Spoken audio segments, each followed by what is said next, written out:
हे जे मिलिंद देवरा आहे, हे ज्या पक्षाचे खासदार आहेत त्या पक्षाचे नेते एकनाथ शिंदे आहेत माझ्या माहितीप्रमाणे. आता हे देवरा स्वीकारतात की नाही मला माहीत नाही की माझे नेते एकनाथ शिंदे आहे. आणि एकनाथ शिंदे यांच्या पक्षाचा, त्यांचा जो गट आहे, पक्ष आहे, त्या पक्षाचा दक्षिण मुंबईतील जरांगे पाटील यांच्या आंदोलनास पूर्ण पाठिंबा. माझी भूमिका एवढीच आहे, म्हणजे माननीय उद्धव साहेब शिवसेना पक्ष प्रमुख यांच्या वतीनं माझी भूमिका इतकीच आहे की आम्ही वारंवार सांगितलं, दक्षिण मुंबई असेल, उत्तर मुंबई असेल, ईशान्य मुंबई असेल, मुंबईचं कुठलंही टोक असेल, कोपरा असेल, जर महाराष्ट्राच्या कानाकोपऱ्यातून मराठी माणसाला आपले प्रश्न मांडण्यासाठी यायचं असेल मुंबई, त्याला रोखण्याची हिंमत यांच्या बापात नाही, कोणात नाही. म्हणून तर आम्ही त्यांना पाठिंबा देऊ. ही मुंबई मराठी माणसाची आहे आणि मराठी माणसाचे प्रश्न आम्ही मांडू मंत्रालयासमोर, आझाद मैदानावर, कोणत्याही मैदानात. तुमच्या पोटात दुखण्याचं कारण काय? तुम्ही मुंबईचे मालक आहात की तुम्ही धनिकांचे प्रतिनिधी आहात? तुम्ही ज्या पक्षाचं नाव सांगताय त्या पक्षाच्या बॅनरवर हिंदू हृदय सम्राट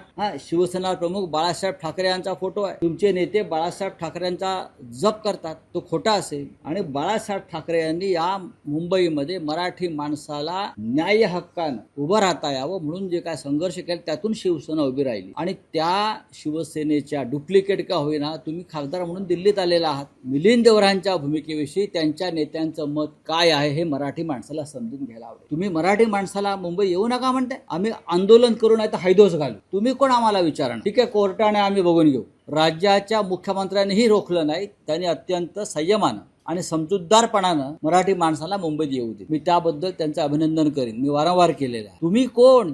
जो पक्ष सरकारमध्ये आहे आणि जो पक्ष स्वतःला बाळासाहेब ठाकरेंचा पक्ष म्हणून घेतो, डुप्लिकेट का होईना म्हणून म्हणतो ना, हा अमित शहाचा पक्ष. मी जे म्हणतो की एकनाथ शिंदे यांचा पक्ष हा अमित शहाचा पक्ष, हा धनिकांचा पक्ष. आणि मिलिंद देवरा हे दक्षिण मुंबईतल्या धनिकांचे आवाज म्हणून त्यांनी मराठी माणसाने इथे येऊ नये. दक्षिण मुंबईत, ह्या मुंबईत मंत्रालयासमोर आम्ही येऊ, आझाद मैदानात आम्ही जाऊ, आम्ही पेड रोडलाही जाऊ. खरं म्हणजे या आंदोलकांनी पेड रोडला आंदोलन करायला पाहिजे, कारमायकल रोडला आंदोलन करायला पाहिजे, मलबार हिलला जाऊन त्यांनी आपली मुंबई पाहायला हवी होती. पुढल्या वेळेला जेव्हा आंदोलक इथे आले तर मी त्यांना विनंती करेन की पेडर रोड सुद्धा आपला आहे, मलबार हिलचा वस्त्या आमच्या आहेत, ही अख्खी मुंबई आमची आहे. तुम्ही कोण आम्हाला सांगताय? मुख्यमंत्र्यांचं उत्तर सोडून द्या. त्यांच्या पक्षाचे जे नेते आहेत ना, त्यांनी याच्यावर सांगायला पाहिजे. मिलिंद देवरा जे म्हणतायत की मराठी माणसानं दक्षिण मुंबईत येऊ नये, दक्षिण मुंबईचा सातबारा काय या धनिकांच्या नावावर लिहून दिलाय का आम्ही?